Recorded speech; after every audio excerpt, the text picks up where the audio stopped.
Hey friends, David Miller here, Phoenix, Arizona multimedia artist, photographer, educator. I felt like presenting a slideshow that I made for a high school classroom, and of course I called it Black and White is Great. The reason why I made this slideshow, the reason why it's titled Black and White is Great, is because I had a lot of students in these high school photography classes that did not think black and white was great. In fact, part of the feedback that I would give during critiques would be to ask them why they selected to have something in color rather than black and white. And being one of those people who grew up avoiding black and white films, I can understand this sort of feeling that black and white is retro, passé, it's automatically old. However, I never felt that way about black and white photography. I'm actually a lot more excited about black and white photography than color photography. I always have been. So I made this slideshow with things that I thought would appeal to the students. And who knows if I reached them, honestly. I'm not sure if anyone in that high school age really changes their mind just because a teacher says something is great. In fact, a lot of them have this oppositional defiance where they double down on their belief system, but this is the presentation I made with him. And I started with Sebastio Salgado because Sebastio Salgado is the man whose photography got me really interested in it as an art form. Before Salgado was a photographer, he was an economist in Brazil, and he made his photographic bones going around the world photographing migrants and people who are workers, and often in really epic situations. Even if he was dealing with impoverished people, he shot them with a lot of dignity and humanity. And this particular worker actually has to go turn off this oil well fire. This is a fire that's taking place around the time of the first Iraq War in the early 1990s. So this man is being showered in water as he goes towards the flame, and he has to turn it off. I'm not sure if this is the same worker, but this was shot at the same time around those oil well fires in Iraq. Saddam Hussein had ignited Kuwaiti oil fields on his way out of Kuwait, which he had invaded at the time.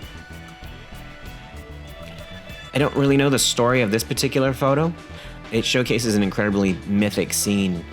You got people looking in every direction. You have this incredible livestock. I'm not even sure what kind of animal that is. But every one of Salgado's photos sparks this love of humanity within me. And I think that's kind of what he's reaching for. I've seen a documentary on Salgado, and he seems like a fairly serious kind of guy. But I sort of equate his photographic work with the music of like Peter Gabriel or the 80s version of U2. He did a project called Genesis, and this went around the oldest places on Earth. And so he would find like the oldest trees. He would go to the Galapagos Islands. He has such an epic scope to everything he does. I'm wondering what his cast-off photographs look like, if he has photos that were like considered duds or not epic enough. But even when he focuses on something huge and epic, like that elephant photo, he also focuses on details, like these feet. It's complete storytelling, and it's just using 3 feet. Incredible work. The next photographer who was a huge influence on me was Ralph Eugene Meatyard. I came across his name in my photo history class around 1998, and of course, legendarily, Ralph Eugene Meatyard was not included in the first History of Photography book, and he wrote his own entry in the back of his own copy of that book. If you look at his work and you look at my work, if you look at his work next to a lot of my black and white work, you can see many, many opportunities where I've ripped him off. By trade, he was in the field of... By trade, I believe he was an eyeglass doctor, and he was also interested in Buddhist Zen philosophy. So a lot of his work involves these sort of unanswered questions, koans, if you will. And he utilized a lot of optical tricks, like playing with depth of field.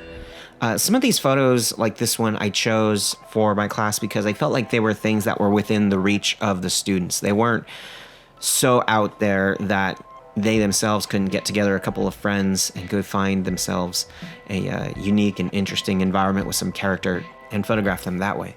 Now, Roger Ballen is somebody that I came across at a college show in the early 2000s. And he's an American who's lived in South Africa for many decades. And this particular work was photographed in mining communities where people maybe didn't have access to the cleanest facilities. Maybe there was some poison in the water. I'm not really sure the circumstances. They certainly lived in environments that had a lot of like decay and damage, and sometimes in this case they lived alongside their livestock. He came to a wider audience through his work with Diane, which is a South African rave rap group that I enjoy quite a bit. I enjoy their videos more than I actually enjoy their music. That's the ironic thing, that their image, though not entirely cultivated by Roger Ballen, but they definitely made a lot of use of Roger Ballen in collaboration on the I Think You Freaky music video. This particular image, another one of feet. I'm not a foot fetish guy. It just happens that this is a way of doing something weird, using something that we carry with us all the time. And I'm not sure if that's a puppy or something else, but that is an adorable critter in between. This photo is really just a blend of textures, though, between the feet, between the fur on this little guy, between the sort of burlap texture that's up top and the couch texture that's below. I mean, it's just like a feast for the eyes. And another thing I really admire about Roger Ballen is his use of backgrounds that have a childlike quality to them. You get the sense that there is an innocent person who's seen a lot, maybe seen a lot of horrible things involved in the artwork that goes in the background. Charles Harbutt is a photographer whose work I came across at CCP, which is the Tucson Center for Creative Photography. It's on U of A campus. Free museum, wonderful place. Anyone should go if they get the opportunity. And his work doesn't necessarily all look the same, but what I pulled from a couple of these photos is the small scale of people versus a largely ordered and indifferent world. So in this case, it's a cityscape, and in this case, it's that wallpaper pattern. The human being is just like a minor cog and lost and so isolated. I'm not really sure what that thing in the upper left corner of this particular photo is. It looks like it might be a bookshelf or possibly like a hanging sculpture. But that one little detail that throws off this pattern is so cool to me. Also, the fact that the wallpaper has this perspective where it recedes into the corner and it looks like an exploding universe. This man looks like the saddest man I've ever seen. And it's emphasized by his mustache that makes his face look like it's in a permanent frown. The smoke from the train framing the figure, and then the little 35 millimeter holes, those light leaks on the bottom, just sort of punctuating motion. Now, these images, I'm not really clear on who the photographer is. I've researched this more than once, and I don't think I came up with an answer. But they are 1920s Australian criminal mugshots, and they're in pairs. This is a concept I've kind of gone towards myself a few times when I had access to a 4x5 camera. I've never really gotten exactly what I wanted in reference to these particular photos.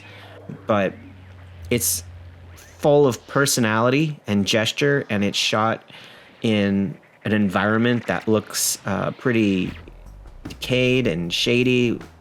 It's got a lot of character. You can see a reflection on the floor underneath this guy.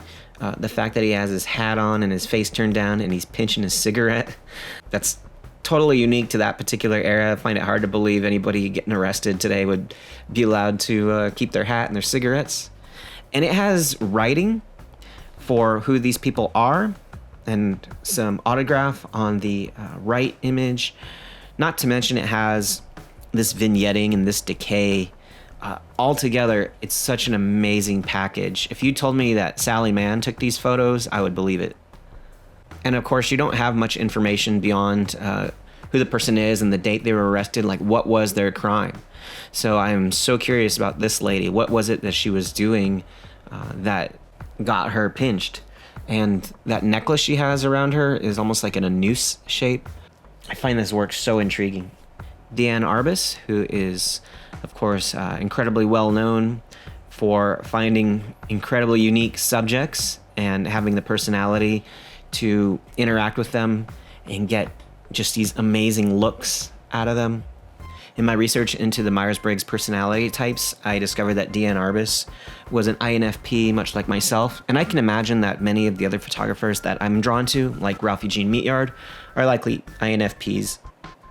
I showcased a few screenshots from Orson Welles films for the students because Welles and Greg Toland, his frequent cinematographer, utilized an incredible graphic design approach to black and white. This image would be from The Third Man. This image is a way of having a conversation of two people without having them just be face to face with each other. You have a photographer who has just this spark of realization on his face, that light that's just in the corner there. And then you've got the reflection of the person who he's talking to on his camera with an enormous lens. I love that lens. Arthur Fellig, aka Weegee, he was a journalist, famously photographed a murder a night for, I believe, 20 years straight, and was responsible for the collections of New York City crime known as the Naked City. We have criminals in the back of a police wagon and covering their faces. We have drag queens from the mid-20th century. Now, I love the character and dignity that these two figures have on the left, but it's the person on the right, and it's very difficult to tell if the person on the right is of high society or is like borderline homeless. But this look of disdain on their face, just incredible. A photograph of Marilyn Monroe, distorted through a glass. There aren't that many pictures of Marilyn Monroe that have this particular approach to them, but it's probably reflective of Weegee's attitude towards celebrity, and it's definitely reflective of my own personal attitude towards celebrity. And there you have it, the slideshow that I showed my high school students. I think of black and white as such a pure way of going straight to the heart of all emotion and making stronger use of graphic design and texture.